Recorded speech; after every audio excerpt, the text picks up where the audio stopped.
이번에는 와이드 뷰로 이어가 보겠습니다. 도전 정신만으로도 그 가치가 충분했던 2020 하계 도쿄올림픽이 막을 내렸고 그 감동을 이어갈 2020 패럴림픽이 그제 개막을 했죠. 네, 그렇습니다. 네. 이 패럴림픽은 신체적, 감각적 장애를 가진 운동선수들이 참가하는 올림픽 대회인데요. 네. 우리나라는 지난 1968년 제3회 패럴림픽을 시작으로 참가하기 시작했습니다. 이번 2020 도쿄 패럴림픽은 지난 24일에 개막을 해서 13일간 열전을 치른다고 합니다. 네, 그래서 오늘은요 충청북도 장애인체육회 고행준 사무처장과 함께 2020 도쿄 패럴림픽을 빛낼 우리 충북의 선수들의 이야기를 좀 들어보겠습니다. 어서 오십시오. 안녕하세요. 네, 안녕하세요. 네, 사무처장께서도 이 개막식을 좀 보셨죠? 네, 그렇습니다. 네, 저도 네. 개막식을 봤는데 일본 신주쿠 국립경기장에서 이제 펼쳐졌고 우리나라 선수들이 82번째로 입장을 했더라고요. 네. 그 감동의 현장을 좀 영상으로 준비를 했습니다. 이것을 보면서 사무처장과 함께 얘기를 나눠보겠습니다. 네. 개막식 영상 장면인데요. 우리에겐 날개가 있다라는 주제로 열린 개막식입니다. 그 사무처장께서는 우리 선수단들 혹은 그 지도자분들 일본 도쿄 가기 전에 좀 만나보셨나요? 어떻습니까? 네, 코로나19 때문에 만나보지는 못했고요. 네네. 개개인별로 영상 통화를 했습니다. 그러면 네. 한 분 한 분 다 영상으로? 네, 그렇습니다. 응원의 메시지를 전하셨군요. 네, 네, 뭐라고 좀 이렇게 말씀을 하셨습니까? 이번에 우리 충북뿐이 아니고 대한민국을 빛낼 수 있도록 최선을 다해서 하여튼 좋은 성적 결과 얻어오라고 이렇게 메시지를 전했습니다. 뭐 약속을 하신 게 있다면서요? 네, 그렇습니다. 선수들하고 저하고 개인적인 약속을 많이 했습니다. 그래요? 꼭 메달을 따서 보답하겠다고 이렇게 답변이 했습니다. 네. 사실 이번이 이제 코로나로 인해서 1년 뒤에 열린 경기잖아요. 네, 그렇습니다. 우리 패럴림픽 선수들도 많이 좀 힘들었을 것 같습니다. 네, 굉장히 힘들었죠. 네. 코로나19 때문에 선수들 훈련하는 과정에서도 문제가 있었고 그리고 외부와의 접촉이 되지 않았기 때문에 상당히 어려움이 많이 있었습니다. 네. 그 기수로는 보치아의 최혜진 선수 또 이제 행진을 하면서 파트너인 어머니 문영우 씨가 함께 하는데 우리나라는 뭐 보치아뿐만 아니라 탁구에서도 강세를 보이고 있더라고요. 네, 그렇습니다. 네. 이번 도쿄 패럴림픽에서 탁구에서 상당히 기대를 많이 하고 있습니다. 금메달 2개, 금메달 4개, 동메달 5개를 목표로 하고 있거든요. 우리나라가 20위권 진입하는데 탁구가 중추적인 역할을 할 것으로 기대를 하고 있습니다. 네. 영상으로 만나보고 왔는데요. 2020 도쿄 패럴림픽이 화려한 막을 열렸습니다. 이번 대회 충북 선수단 어떤 규모로 꾸려졌나요? 네, 이번 패럴림픽은 181개국 4,400여 명이 참가하여 열전을 펼치게 됩니다. 대한민국 선수단은 14개 종목에 선수가 86명, 그리고 임원이 73명, 총 159명이 참가합니다. 우리 충북도는 양궁, 역도, 사격, 탁구 등 4종목에 선수 7명과 지도자 2명이 참가합니다. 네, 그렇군요. 얘기를 좀 들어보니까 특히나 이번 대회는 우리나라가 역대 최다 규모의 선수단이 이제 참가를 한다라고 들었습니다. 지난 2016년 리우 때는 20위를 했는데 그렇습니다. 올해는 몇 위를 목표로 하고 있습니까? 올해도 대한민국은 20위권 진입을 목표로 하고 있습니다. 충북 선수단은 탁구의 박홍규, 김군혜 선수, 그리고 역도의 최근진, 양궁의 구동섭, 그리고 사격의 박진호, 이장호, 김연미 선수가 출전하게 됩니다. 그 선수들은 본인의 한계를 뛰어넘는 훈련과 노력을 해왔기 때문에 이번 대회에 아마 좋은 성적을 기대해도 좋겠습니다. 그리고 패럴림픽에 출전하는 우리 선수들이 좋은 성적을 거둘 수 있도록 충북 도민들이 많은 성원과 관심 바랍니다. 그 3월부터 또 열심히 또 훈련을 했다고 하니까 우리도 같은 마음으로 응원을 하면서 한번 지켜보겠습니다. 근데 여러 종목 가운데 이제 양궁은 뭐 장애인, 비장애인 할 것 없이 우리나라가 강세잖아요. 네, 그렇습니다. 어떻습니까? 네, 저희 충청북도 장애인체육회 양궁신업팀 구동섭 선수가 출전하게 되는데요. 구동섭 선수는 2012년서부터 선수 생활을 했습니다. 2년 만인 2014년도 인천 장애인 아시안 게임에 출전해서 금메달을 획득했고요. 그다음에 2016년도 리우 패럴림픽에서는 은메달을 획득하는 등 그 기량이 아주 급속도로 성장한 선수입니다. 네. 그 구동섭 선수는 이제 구력이 짧기 때문에 경험이 부족해서 목표했던 기록을 얻지 못했다고 해서 이번 도쿄 패럴림픽을 위해서 많은 연구와 노력을 해가지고 이번에는 좋은 성적을 기대하고 있습니다. 이번에 이제 두 종목에 출전을 하게 되는데 네. 개인과 혼합에 출전하게 됩니다. 거기서 메달이 기대되고 있습니다. 네, 양궁 좋은 성과 기대해 보겠습니다. 근데 네. 또 메달이 기대되는 종목하면 양궁 말고 사격도 빼놓을 수가 없잖아요. 네, 그렇습니다.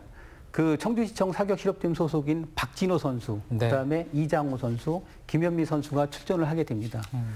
박진호 선수는 그 장애인 아시안 게임에서는 2번의 메달을 획득했지만은 유독 패럴림픽에서는 메달을 획득하지 못했습니다. 그래요? 예, 예. 네. 하지만 이번 패럴림픽을 준비하면서 단점을 많이 보완해가지고 그 국가대표 선발전에서 4개 부분에서 모두 1위를 차지하였거든요. 네. 단점 보완해서. 예, 예. 네. 예, 그렇습니다. 대단하군요. 그래서 이번에 이제 4개 종목에 출전하게 되는데 네. 이번에 반드시 메달을 딸 것으로 기대를 하고 있습니다. 네. 또한 이장호 선수도 국가대표 그 선발 1년 만에 2016년도 리우 올림픽에서 동메달을 획득하고 그다음에 2018년도 인도네시아 장애인 아시안컵에서는 은메달을 차지했습니다. 네. 세계대회에서 강한 면모를 보이고 있거든요. 기량이 좋네요. 예, 네. 그렇습니다. 네. 그 이번에도 3개 종목에 참여를 하게 됩니다. 네. 그래서 아마 그 중에 그 3개에서 메달을 하나 이상을 딸 것으로 기대를 하고 있습니다. 김현미 선수는 예. 어떻습니까? 김현미 선수는 그 2016년서부터 국가대표를 계속 활동해 와 있는데 네. 요새 최근 페루에서 개최된 2021 리마 장애인 사격 월드컵에서 은메달을 획득했거든요. 네. 지금 상승세를 타고 있습니다. 이 선수도 메달이 상당히 기대가 됩니다. 네. 네. 그 박진호, 이장호, 김현미 선수 네. 주목해서 봐주시기 바랍니다. 그리고 우리나라가 또 강세인 종목이 이제 탁구입니다. 여기서 이제 메달을 얼마나 딸 것인가가 또 관건이기도 한데요. 네. 그 충북 장애인체육회 탁구팀도 네. 메달 사냥에 그 출사표를 내밀었다고요. 네, 그렇습니다. 네. 이번에 출전한 선수는 우리 김근혜 선수와 박홍규 선수입니다. 네. 그 김근혜 선수는 초등학교 시설 탁구 선수 출신입니다. 근데 2003년도에 그 교통사고를 당해서 재활 중 직원의 권유로 다시 이제 탁구를 시작해서 선수 생활을 하게 됐거든요. 네. 근데 아시안 게임에서는 두각을 나타냈는데 패럴림픽에서는 메달을 획득하지 못했습니다. 그랬군요. 예. 그래서 이제 그 단점을 보완하기 위해서 하루에 그 기술 훈련 3시간, 그다음에 트레이닝 1시간을 꾸준히 한 결과 본인이 저하고 약속을 했습니다. 이번 대회에서 반드시 애국가를 도쿄 패럴림픽에서 울려 퍼지도록 하겠다고 다짐을 했습니다. 네. 혹시 사무처장께서는 김근혜 선수를 좀 이 경기 모습도 좀 보신 적이 있으세요? 네, 그렇습니다. 어제 경기를 했는데 네. 핀란드 선수와 세계 랭킹 2위거든요. 네. 근데 그 선수한테 아깝게 3대1로 패했고요. 그다음에 브라질 선수한테는 3대1로 이겼습니다. 네. 그래서 오늘 또 경기를 갖게 됐습니다. 그렇군요. 네. 그다음에 이제 박홍규 선수는? 박홍규 선수도 네. 있습니다. 네. 박홍규 선수도 우리 청주에서 초등학교, 고등학교에서 선수 생활을 했습니다. 네. 네. 근데 이제 은퇴 후 전기업에 종사하다가 사고를 당해서 어이고. 다시 이제 재활을 목적으로 다시 라켓을 잡았거든요. 네. 그래서 2012년서부터 선수 생활을 했는데 네. 그 아시안 게임에서도 김근혜 선수와 같이 좋은 성적을 냈지만은 패럴림픽에서는 아주 메달을 따지 못했습니다.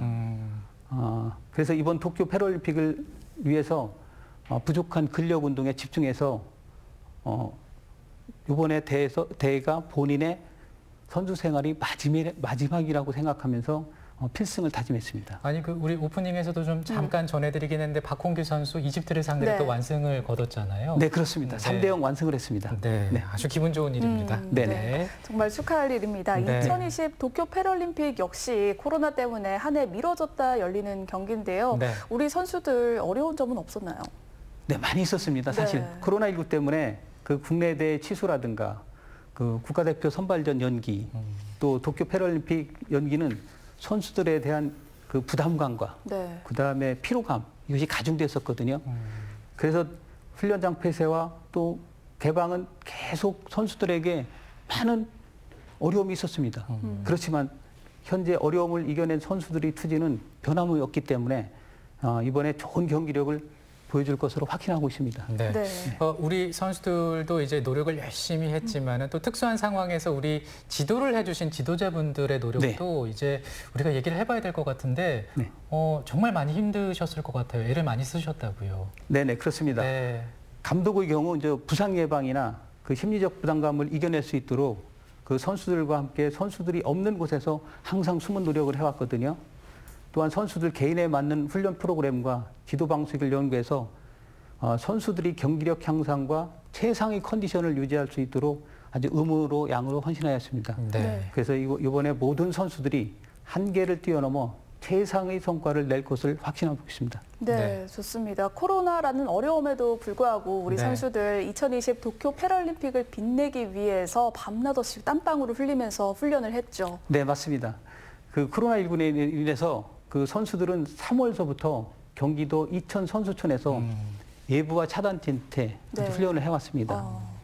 우리 선수들의 경우는 본 훈련을 제한 그 새벽 훈련하고 그다음에 야간 훈련뿐만 아니라 그 개인적인 실수를 줄이기 위해서 그 개인 보강 훈련을 거듭해서 지금 최상의 컨디션으로 자신과의 싸움을 이겼기 때문에 이번에도 메달 획득을 위해서 모든 것을 쏟아분다고 할 수 있습니다.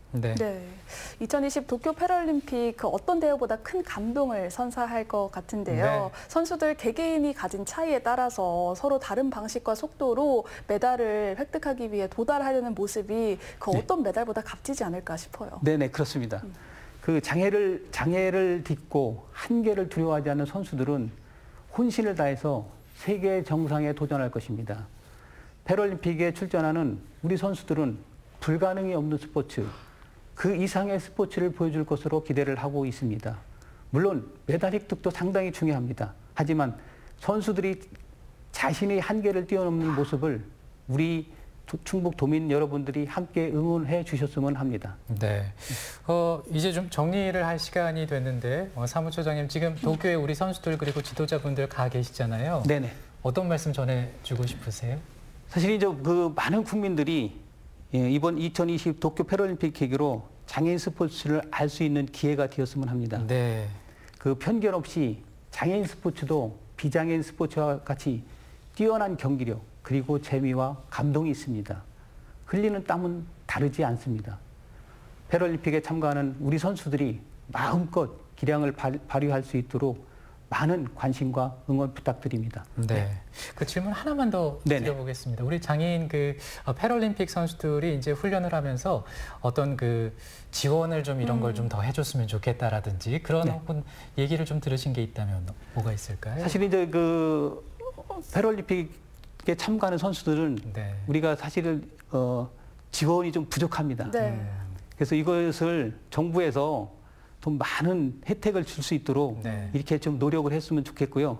우리 자치단체에서도 선수들에게 특전을 좀 많이 주었으면 하는 바람이 있습니다. 훈련할 수 있는 시설이라든지 환경이라든지 먹거리 이런 것들 말씀하시는 게 아닌가 싶네요. 우리 충북 장애인 선수단 여러분들 목표를 향해 더 힘차게 도약해서 충북의 기상을 널리 알리고 오길 응원하겠습니다. 오늘 와이드뷰에서는요 충북 장애인체육회 고행준 사무처장과 함께 2020 패럴림픽을 빛낼 충북의 선수들에 대한 이야기를 들어봤습니다. 오늘 이른 아침 고맙습니다. 감사합니다. 오늘의 주요 뉴스입니다. 국회 세종의사당 설치 근거법이 여야 합의로 국회 소위를 통과하면서 국회 세종시대 개막이 가시권에 들어섰습니다. 이제 이전할 국회 규모와 시기, 남은 절차에 관심이 쏠리고 있습니다. 김부겸 국무총리가 어제 청주의 한 초등학교를 찾았습니다. 2학기 전면 등교가 차질 없도록 면밀히 모니터링하고 전국적으로 학교 방역 인력을 10,000명 늘리겠다고 밝혔습니다. 식당 음식물 쓰레기통에서 극적으로 발견된 신생아를 돕기 위해서 각계에서 힘을 모으고 있습니다. 기적처럼 발견돼 목숨을 건진 만큼 아기의 양육은 이제 우리 사회의 책임이 아닐까 싶습니다. 최근 청주시립교향악단 상임 지휘자 선발을 두고 지역 음악계가 반발하고 있습니다. 최초 공모 당시 1차 불합격했던 지원자가 재공모 심사에선 최종 합격했기 때문인데 공정한 심사였냐는 논란이 일고 있습니다. 충북지방 중소벤처기업청은 오늘부터 다음 달 2일까지 우리 지역 소상공인들이 만든 제품을 라이브 커머스를 통해 판매한다고 합니다. 라이브 커머스 같이 삽시다 플랫폼을 소셜 커머스 유통 채널과 연계해서 방송한다고 하죠. 그렇습니다. 오늘은요, 그 충주의 유과 세트 그리고 영동의 샤인머스켓 이 두 가지를 영동의 포도 축제와 연계해서 또 소개를 한다고 하고요.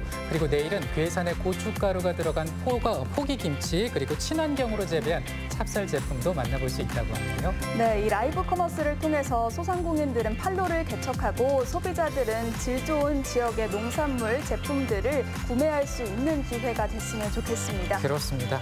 자, 그럼 저희는 준비한 소식이 여기까지라서 이제 인사를 드릴까요? 오늘도 함께해 주신 여러분 고맙습니다.